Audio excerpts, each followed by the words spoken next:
देखिए भैया, तो लास्ट क्लास में हमने चैप्टर को फिनिश कर दिया था, ठीक है। और आज कुछ क्वेश्चन है जो मैं डिस्कस करने वाला हूं, जो आपसे थोड़ी दिक्कत होगी आपको। दो एग्जांपल है और बाकी एनसीईआरटी के मेन एक्सरसाइज के क्वेश्चन है। ध्यान दीजिए, एक पहला एग्जांपल है जो कि एग्जांपल 1.1.11 है, 1.11 आसान क्वेश्चन है, ध्यान दीजिए, ठीक है। ये बेस्ड है इलेक्ट्रिक फ्लक्स के ऊपर और ये काफी ज्यादा बार आ रखा है, मतलब बहुत ज्यादा इंपॉर्टेंट क्वेश्चन है, ठीक है। एग्जांपल नंबर 1.11, ध्यान दीजिए। इस क्वेश्चन के हिसाब से थोड़ा मैंने उसके डाटा में वेरिएशन किए ताकि आपको कैलकुलेशन आसान हो जाए, ठीक है। क्वेश्चन में कह रहा है भैया, इलेक्ट्रिक फील्ड एक्स के अलॉन्ग जो दे रखी है वो दे रखी है ए एक्स की पावर हाफ। क्या दे रखी है? ए एक्स की पावर हाफ। इसका मतलब यह है कि जो आपकी इलेक्ट्रिक फील्ड है वो एक्स के साथ क्या, और ये वेरिएबल है, क्या है? एक्स बढ़ेगा तो इलेक्ट्रिक फील्ड बढ़ेगी, एक्स घटेगा तो इलेक्ट्रिक फील्ड क्या होगी? घट जाएगी। और ये भी बोल रखा है कि इलेक्ट्रिक फील्ड जो है वो वाई के अलॉन्ग और इलेक्ट्रिक फील्ड जो है वो जेड के अलॉन्ग जीरो है, मतलब वाई और जेड पर किसी प्रकार की कोई इलेक्ट्रिक फील्ड नहीं है, ठीक है। कह रहा है एक डायग्राम है यहां पर ऐसा, ये है आपका एक्स, ये है आपका वाई और ये है आपका जेड। कह रहा है यहां पर एक क्यूब रखा हुआ है, क्यूब, ठीक है। और इस क्यूब की जो साइड, भाई प्लीज बोलिए कोई भी, ये जो क्यूब है इसकी साइड की लंबाई क्या है? ए है। क्या है? इसकी साइड की लंबाई ए है।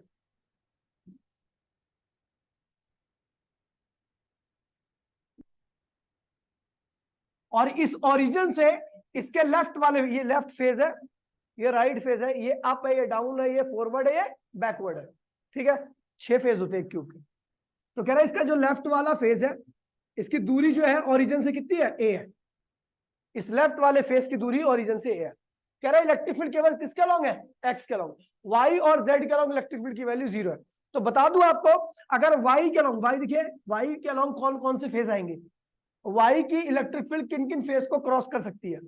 तो एक अपर और एक डाउन, इन दोनों फेज को क्रॉस करेगी, लेकिन है ही नहीं तो क्रॉस क्या करेगी? तो इसलिए अप और डाउन फेज से फ्लक्स की वैल्यू क्या होगी? जीरो, ठीक है। जेड की बात करूं तो जेड की जो इलेक्ट्रिक फील्ड है वो एक आगे वाले और एक पीछे वाले फेस को क्रॉस कर सकती है, लेकिन जेड के अलॉन्ग इलेक्ट्रिक फील्ड नहीं है, इसलिए फ्लक्स की वैल्यू वहां पर भी क्या होगी? जीरो।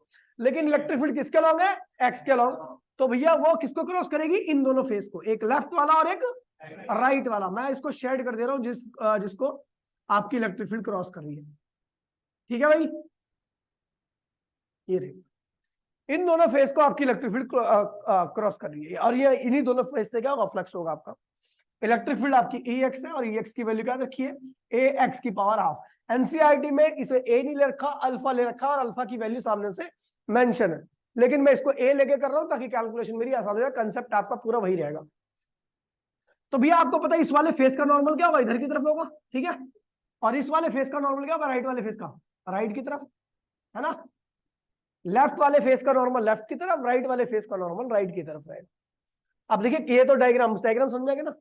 अब क्वेश्चन क्या पूछ रहा है? देखिए क्वेश्चन पहला पे पूछ रहा है, क्वेश्चन फर्स्ट,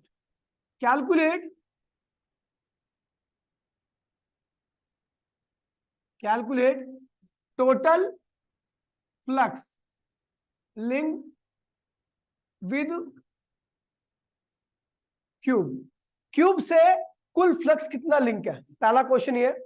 और दूसरा के क्वेश्चन पूछ रहा है कैलकुलेट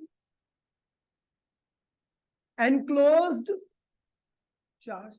आपको पता है भैया, अगर किसी बॉडी ने चार्ज को एनक्लोज कर रखा है तो उसके थ्रू क्या होगा? फ्लक्स होगा। और अगर किसी बॉडी के थ्रू फ्लक्स है तो इसका मतलब उसने चार्ज एनक्लोज कर रखा है। ये दोनों एक दूसरे के वो है, रिवर्स है, ठीक है। बॉडी ने चार्ज एनक्लोज कर रखा है तो फ्लक्स होगा, फ्लक्स है तो चार्ज होगा।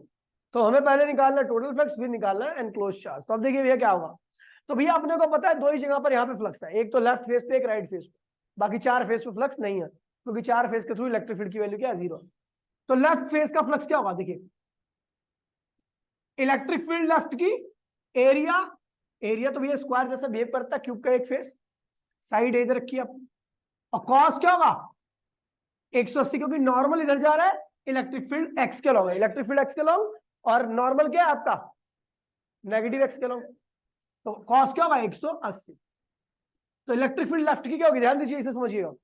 इलेक्ट्रिक फील्ड क्या, ए एक्स की पावर हाफ, तो एक्स क्या है, ओरिजिन से फेस की दूरी, मैं लेफ्ट वाले फेस की बात कर रहा हूं, लेफ्ट वाले फेस की दूरी क्या ओरिजिन से, ए है, तो यानी एक्स की वैल्यू क्या लेनी है आपको लेफ्ट फेस में, ए एक्स की वैल्यू क्या है लेफ्ट वाले फेस की, ए पावर कितनी है इसकी एक्स की, हाफ, ये हो गया इलेक्ट्रिक फील्ड। एरिया क्या होगा भैया आपको पता, साइड ए है, स्क्वायर की तरह बिहेव करता है, तो क्या होगा एरिया ए स्क्वायर, और कॉस 180 क्या होता है -1, तो इसको सॉल्व करोगे, सारी पावर को जोड़ोगे तो माइनस ए की पावर 7/2 आ जाएगा। ये हो गया आपका लेफ्ट का फ्लक्स, कोई दिक्कत तो नहीं है।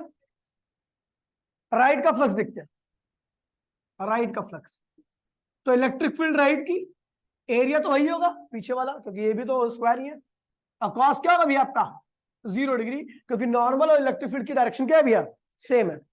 तब देखिए इलेक्ट्रिक फील्ड राइट की क्या होगी, तो भैया आपको पता है ए तो वही रहेगा, लेकिन राइट वाले फेस की दूरी क्या होगी, ए और ए, राइट वाले 2a दूरी हो जाएगी, 2a, एक्स की यहाँ पे क्या है 2a पावर क्या है इसकी हाफ, ये क्या होगा इलेक्ट्रिक फील्ड राइट की, कोई दिक्कत तो नहीं है। एरिया क्या होगा भैया ए स्क्वायर ही होगा, और कॉस 0 क्या आता है 1, इसको सॉल्व करोगे तो ए, इसकी ए की पावर 1, ए की पावर हाफ और ए की पावर 2, सॉल्व करोगे तो ए की पावर आएगा, ए की पावर आएगा आपका 7/2, और आपको ए की पावर हाफ का मतलब होता है √2, और √2 की वैल्यू होती है 1.4, क्या होती है 1.4, यानी राइट का फ्लक्स ये आ गया, और बाकी जगह पे फ्लक्स क्या है ही नहीं, ठीक है। तो टोटल फ्लक्स क्या होगा, सॉल्यूशन कर रहे हैं भैया, टोटल फ्लक्स क्या होगा, लेफ्ट का फ्लक्स राइट का फ्लक्स, तो भैया लेफ्ट का फ्लक्स क्या भैया नेगेटिव है, और राइट का फ्लक्स क्या पॉजिटिव है, जोड़ोगे तो आपका आएगा 0.4 ए की पावर 7/2, ये टोटल फ्लक्स आ गया, समझ गए। ये पहला पार्ट हो गया। फिर दूसरा पार्ट कह रहा है भैया कि भैया आप बताइए कि ये जो फ्लक्स है अगर इस क्यूब के थ्रू है तो जाहिर सी बात है इसके अंदर चार्ज भी अपीयर होगा, तो उस चार्ज की वैल्यू बताइए। तो आपको याद होगा कि टोटल फ्लक्स क्या होता है, एनक्लोज चार्ज एप्सिलॉन नॉट, ठीक है। तो क्यू क्या होगा, टोटल फ्लक्स इनटू में एप्सिलॉन नॉट, तो भैया टोटल फ्लक्स क्या रखा है 0.4 ए की पावर 7/2, और एप्सिलॉन नॉट की वैल्यू आप सबको पता ही है, कर दोगे, ठीक है। इसकी न्यूमेरिकल वैल्यू दे रखी है, ए की वैल्यू दे रखी है, एप्सिलॉन नॉट की वैल्यू दे रखी है, डालिए आंसर निकालिए, ठीक है भैया। फटाफट कॉपी करिए 1 मिनट के अंदर।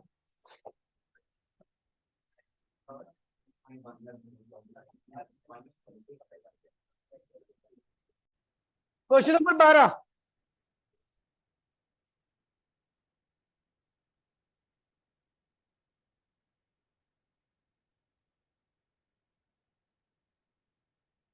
देखिए भाई प्लीज बोलिए नहीं कोई भी।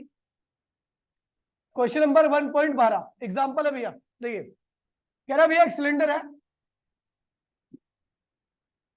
और इसका सेंटर जो है वो ओरिजिन पे रखा हुआ है, ठीक है। ये एक्स है, ये वाई, और ये क्या है भैया जेड है, ठीक है। क्वेश्चन में सामने से मेंशन कर रखा है कि एक्स के लॉन्ग इलेक्ट्रिक फील्ड क्या रखी है 200 आई क्या न्यूटन पर कूलम, और ये पॉजिटिव एक्स के लॉन्ग है, और जो नेगेटिव एक्स के लॉन्ग रखी है -200 आई न्यूटन पर कूलम। देखिए ये माइनस रिप्रेजेंट कर रहा है कि ये इलेक्ट्रिक फील्ड जो होगी नेगेटिव साइड में होगी, और ये प्लस दिखा रहा है कि ये पॉजिटिव साइड की इलेक्ट्रिक फील्ड है। और ये भी मेंशन कर रखा है कि एक्स के वाई के लॉन्ग और जेड के लॉन्ग इलेक्ट्रिक फील्ड है ही नहीं, ठीक है। कह रहा है ये जो सिलेंडर है इसकी रेडियस रखी है 5 सेंटीमीटर, क्या रखी है यानी 0.05 मीटर, ठीक है। क्वेश्चन सेम है, कह रहा है भैया टोटल फ्लक्स निकालिए, टोटल फ्लक्स निकालिए, और कह रहा है टोटल चार्ज निकालिए, ठीक है भैया ध्यान दीजिएगा। तो अपने को पता भैया इलेक्ट्रिक फील्ड देखिए एक तो इधर है, उसकी वैल्यू क्या है माइनस नहीं लगाना, आप ध्यान रखना, माइनस केवल डायरेक्शन को रिप्रेजेंट कर रहा है, क्या आएगा भैया आपका केवल 200 न्यूटन पर कूलम, ठीक है। ये माइनस ये बता रहे कि ये नेगेटिव एक्स के लॉन्ग है, बस और कुछ नहीं है। और यहां पर ये क्या है, ये भी 200 न्यूटन पर कूलम।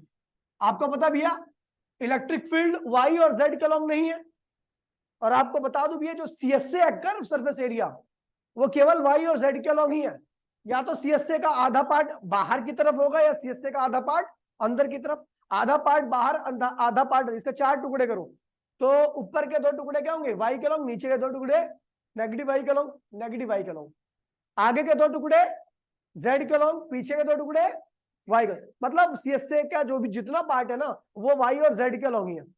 तो वाई जेड के लॉन्ग इलेक्ट्रिक फील्ड है, तो फ्लक्स भी क्या होगा सीएसए पे, तो ध्यान रखना फ्लक्स थ्रू सीएसए क्या आएगा, 0। यानी जो फ्लक्स होगा वो केवल क्रॉस सेक्शन के थ्रू होगा, है ना। अभी अपने को पता है इस वाले फेस का नॉर्मल क्या होगा, लेफ्ट में होगा, जहां पे जिस तरफ फेस रहता है उधर ही नॉर्मल खींचते हैं, और इस वाले फेस का नॉर्मल क्या होगा, राइट में होगा। ठीक है, तो यहाँ का लेफ्ट का सोल्यूशन कर रहे हैं, यहाँ पर मैं लेफ्ट का फ्लक्स क्या होगा, इलेक्ट्रिक फील्ड कितनी है भैया 200, फ्लक्स क्या होता है ई ए कॉस थीटा होता है ना, कॉस थीटा। तो अपने को इलेक्ट्रिक फील्ड पता है 200, एरिया क्या है भैया पाई आर स्क्वायर, क्या होगा क्योंकि सर्कल है, सर्कल के लिए पाई की वैल्यू 3.14, आर कितना है 0.05 का स्क्वायर, और कॉस क्या होगा भैया 0, क्योंकि दोनों ये क्या होगा 1 हो जाएगा। राइट का फ्लक्स भी क्या होगा, सेम ही होगा, सेम एज लेफ्ट। ठीक है, टोटल फ्लक्स क्या हो जाएगा, लेफ्ट का फ्लक्स प्लस राइट का फ्लक्स, और टोटल एनक्लोज चार्ज क्या होगा, ये वैल्यू डालना, आंसर निकाल लेना, समझ गया, करो कॉपी।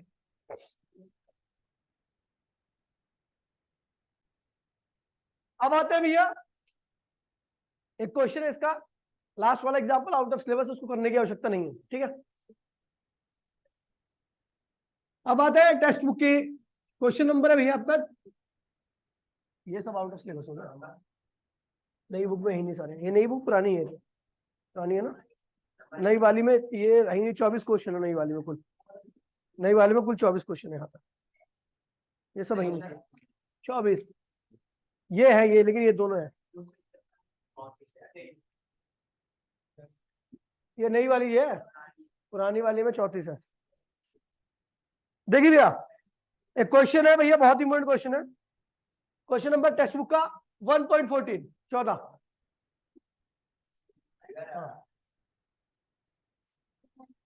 देखिए क्या कह रहा है,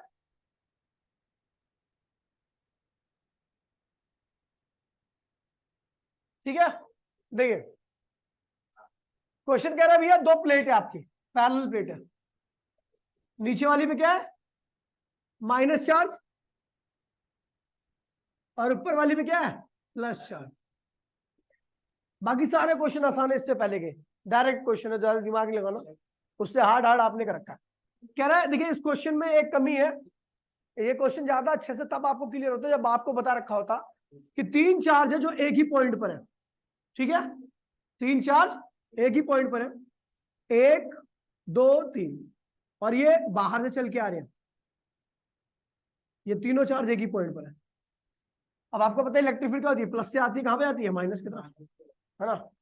कह रहे जैसे इलेक्ट्रिक फील्ड के जब तक बाहर थे तब तक तीनों साथ में थे, ठीक है, लेकिन जैसे इलेक्ट्रिक फील्ड में आया तो इलेक्ट्रिक, अच्छा देखिए ये किसके लॉन्ग चल रहे हैं, एक्स के लॉन्ग, किसके लॉन्ग चल रहे हैं, यानी वाई के लॉन्ग इनकी इनिशियल वेलोसिटी क्या होगी 0।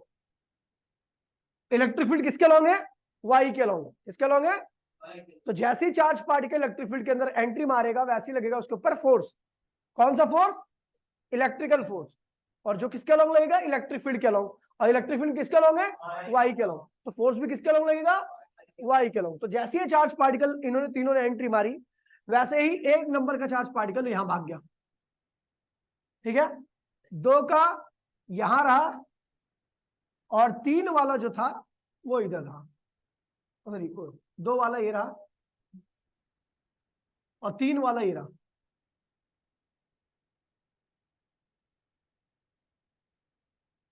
ये इनका बेस है जहां से ये डेविएट हुए, ध्यान दीजिए, ये है आपका 1, ये है आपका 2, ये है आपका 3, ठीक है, ये डायग्राम बन गया।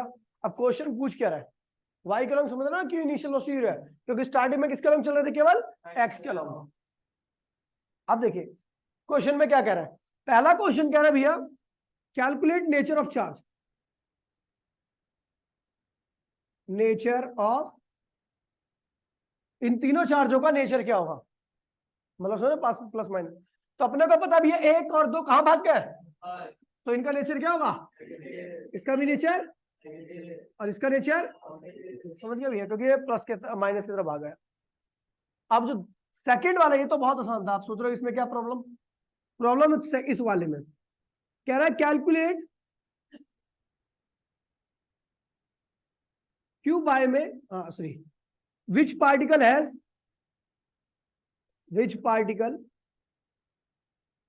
हैज हाईएस्ट क्यू बाय में एम रेशियो। अब ये क्वेश्चन थोड़ा आपको दिक्कत पैदा करेगा, क्यू बाय में एम है क्या, तो इसे कहते हैं specific charge ratio, specific charge ratio या चार्ज मास रेशियो, क्या कहते हैं इसे। तो कह रहे हैं इन तीनों पार्टिकल में से सबसे ज्यादा चार्ज मास रेशियो है किसका, समझ गया। अब यहाँ पे आप नहीं कर पाओगे, दिक्कत आ जाएगी। तब देखिए भैया बता देता हूं मैं, तीनों पार्टिकल ने एक साथ एंट्री मारी, एक साथ यहां पर पहुंचे, लेकिन एक वाला ज्यादा ऊपर चला गया, दो वाला उससे कम नीचे गया, तीसरा ये। तो सबसे ज्यादा डेविएशन किसके अंदर है, आपको दिख रहा है इन फिगर, सबसे ज्यादा डेविएशन किसके हुई है, 1 वाले के अंदर, वाई कॉलम। फिर किसके अंदर हुई है भैया, 3 कॉलम, 3 है, 3 थोड़ा नीचे है, 3, फिर 3 के अलोंग, और सबसे कम किसके अंदर हुई है, 2 के। ये गिवन है। और भैया इसी का सहारा लेकर के हमें क्यू बाय में एम का रेशियो निकालना है, चार्ज बाय में मास का रेशियो। अब देखिए भैया, अच्छा जब चार्ज पार्टिकल, देखिए हमें पता नहीं है तीनों चार्ज पार्टिकल पे किस तरह का चार्ज है, या तीनों पार्टिकल में इस तरह का मास है, पता है, बस इतना ही रखा है। तो अपने को पता है जब चार्ज पार्टिकल एंट्री मारेगा इलेक्ट्रिक फील्ड के अंदर, तो उसके ऊपर एक फोर्स लगेगा, वाई कॉलम। क्या होगा, इलेक्ट्रिक फील्ड इनटू में चार्ज, वाई कॉलम फोर्स लगेगा, क्योंकि वाई कॉलम क्या है भैया, आपकी इलेक्ट्रिक फील्ड है, इसलिए वाई कॉलम फोर्स क्या लगेगा, इलेक्ट्रिक फील्ड इनटू में चार्ज। अच्छा आप फोर्स को क्या लिख सकते हो, मास इनटू में, तो आपको पता फोर्स किसके अलोंग लग रहा है, वाई के अलोंग, तो एक्सेलरेशन किसके अलोंग होगा, वाई के अलोंग, समझ गया। और ये क्या होगा, ई इनटू में क्यू, तो एक्सेलरेशन वाई के अलोंग क्या गया, ई क्यू अपॉन में एम, ठीक है।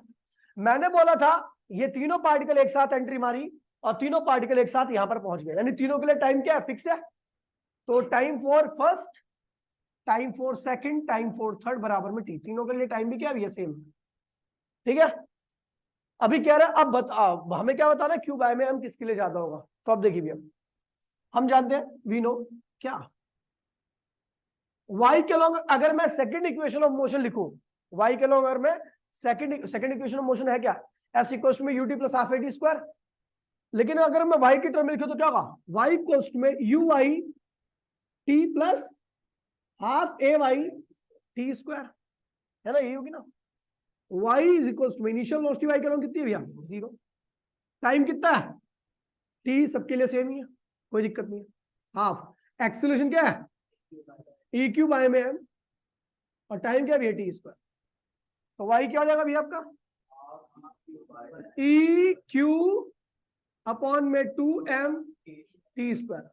अब बताइए यहाँ पर कांस्टेंट कौन कौन से टर्म है, सबके लिए इलेक्ट्रिक फील्ड क्या है भैया, सेम है, यानी इलेक्ट्रिक फील्ड क्या सेम है, सबका टाइम भी क्या है भैया सेम है, दो भी क्या है वेरिएबल, क्या है क्यू और एम। तो हम देख रहे हैं भैया यहाँ पर y is directly equal to क्या आ रहा है, क्यू बाय में एम आ रहा है, यानी जिसके लिए y की वैल्यू सबसे ज्यादा होगी उसका क्यू बाय में एम भी क्या होगा, सबसे ज्यादा y की वैल्यू किसकी है, 1 की। तो सो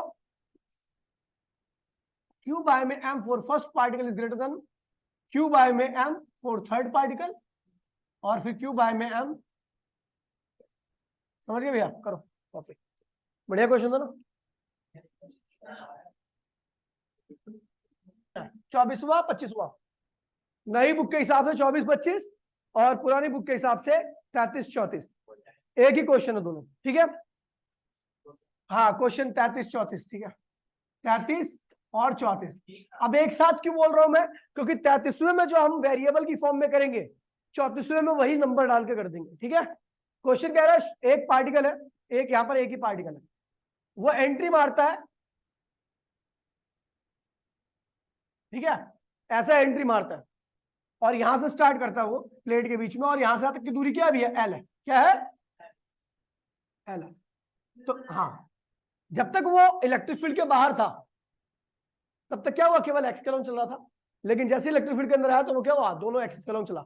तो जब वो यहां पर पहुंचा होगा तभी वो यहां पर पहुंचा होगा, ये वाई कॉलम जो, देखिए जैसे वो इलेक्ट्रिक फील्ड के अंदर आया, यहां पर आया ना इलेक्ट्रिक फील्ड स्टार्ट हुई, तो वैसे क्या हुआ, इसकी 2 डायमेंशन मोशन हो गई, ठीक है। जब वो इधर पहुंचा तो पार्टिकल वाई के अलोंग इतना चल चुका था, यानी जो वाई के अलोंग का जो डिस्प्लेसमेंट है और जो एक्स के अलोंग का डिस्प्लेसमेंट, दोनों में टाइम क्या लगा होगा? सेम ही लगा होगा। जब पार्टिकल यहां पहुंच जाएगा तभी वो एक्स के अलोंग भी डिस्टेंस कवर कर लेगा और तभी वो वाई के अलोंग भी कर लेगा। तो कह रहा है जो ये डिस्टेंस एक्स के अलोंग वो क्या है भैया? एल है, और जो पार्टिकल की वेलोसिटी एक्स के अलोंग वो क्या है? वी एक्स है। क्या है? तो क्वेश्चन में कह रहा है show that y equals to में y इक्वल्स टू में q e l square upon में 2mvx²। ये शो करना है, ठीक है, ये शो करना है इस पार्टिकल में कि जो y की वैल्यू है इतनी है। क्यों क्या है? इस चार्ज पार्टिकल के ऊपर चार्ज, और m क्या है? इसका मास। ये सब गिवन है आपके, ठीक है। अब देखिए, ध्यान दीजिए एक बारी। तो अपने को पता है भैया ये स्टार्टिंग में चल किसके अलोंग रहा था? एक्स के अलोंग, यानी वाई के अलोंग इनिशियल वेलोसिटी होगी। जैसे ही वाई इलेक्ट्रिक फील्ड में घुसा, इसके ऊपर वाई के अलोंग फोर्स लगने लगा, और वो फोर्स क्या होगा? इलेक्ट्रिक फील्ड में चार्ज के प्रोडक्ट के बराबर रहेगा। और आपको पता है फोर्स क्या होता है? मास इनटू में किसके अलोंग का एक्सेलरेशन है। तो भैया वाई के अलोंग एक्सेलरेशन इतना आ गया। आपको पता है जो एक्स के अलोंग टाइम है वही क्या होगा? वाई के अलोंग भी होगा। और टाइम क्या होगा भैया? टाइम होता क्या है? डिस्टेंस अपॉन में स्पीड। तो मैं जो एक्स के लॉन्ग टाइम निकालूंगा, आपको पता है जब ये पार्टिकल यहां पे पहुंचेगा उतने ही टाइम में एक्स के लॉन्ग का भी डिस्टेंस कवर कर लेगा, उतने टाइम में वाई के लॉन्ग। तो अगर मैं किसी भी एक एक्सिस के कवर का, एक एक्सिस को कवर करने का टाइम निकालता हूं, तो जाहिर सी बात है दूसरे एक्सिस का अपने आप उतना ही होगा। समझ गए? तो हमें एक्स के बारे में पता कि एक्स के लॉन्ग वेलोसिटी इतनी है और एक्स के लॉन्ग का डिस्टेंस कितना है? इतना है। तो टाइम कितना होगा? डिस्टेंस अपॉन में वेलोसिटी। ठीक है भैया, हमने ये सारी वैल्यूज को इसके इक्वेशन में डाला, ये आया आपका, ठीक है। और आपको पता टाइम की वैल्यू क्या निकालेगी? एल बाय में वी एक्स। तो ये जाएगा ई क्यू 2m, और टी की वैल्यू क्या रखी? एल अपॉन में वी एक्स, ठीक है, एल स्क्वायर अपॉन में वी एक्स। प्रूफ कर दिया हमने, ठीक है भैया, ये प्रूफ हो गया। अब क्वेश्चन नंबर 34वां भी क्या है भैया? सेम ही है, नंबर वैल्यू डालनी है। कॉपी करो इसे,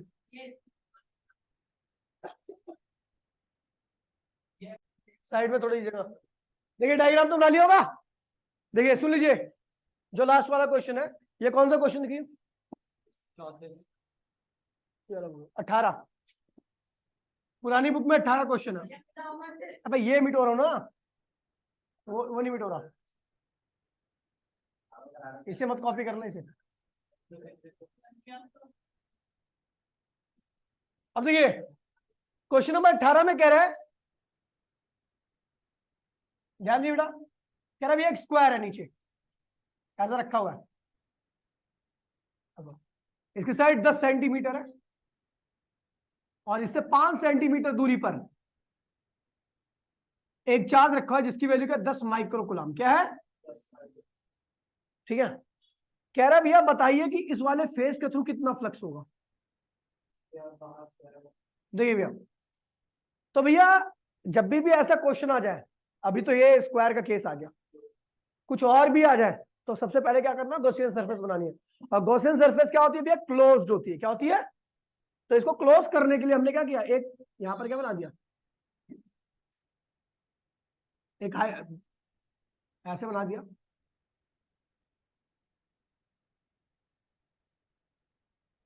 पीछे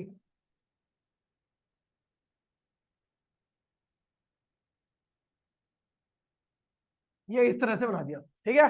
ये बाकी सारे फेज ऐसे ही है। तो आपको पता टोटल फ्लक्स क्या होगा? एनक्लोज चार्ज अपॉन में एप्सिलॉन नॉट। एनक्लोज चार्ज क्या है? 10 माइक्रोकुलम। 10 माइक्रोकुलम बोले तो 10 गुणे में 10 की पावर -6 कुलम। एप्सिलॉन क्या होती है? 8.85 इंटू 10 की पावर -12। ये तो हो गया भैया पूरे क्यूब के थ्रू फ्लक्स। अपने को क्या रखा है? स्क्वायर, मतलब केवल एक फेज से निकालना है। क्यूब का एक फेज क्या होता है? स्क्वायर ही तो होता है। तब क्या करेंगे भैया? फ्लक्स थ्रू सिंगल फेज क्या होगा भैया? तो कुल फ्लक्स का 1 में 6 पार्ट, 6 से डिवाइड कर दोगे इस आंसर को, आपका आंसर आ जाएगा। इसके ऊपर और भी सारे क्वेश्चन है फ्लक्स के ऊपर, ठीक है। तो संडे की सुबह पे मैं कराऊंगा, शाम को टेस्ट होगा आपका, ठीक है। एक ही बैच लूंगा, ऑनलाइन लेना जिसको लेना है, ठीक है। एक्स्ट्रा क्वेश्चन कराऊंगा, एक्स्ट्रा क्वेश्चन। कितने टाइम है उसका? मेरा शाम 5 बजे, 5 भी होगा मेरा। हाँ, कल छुट्टी रहेगी।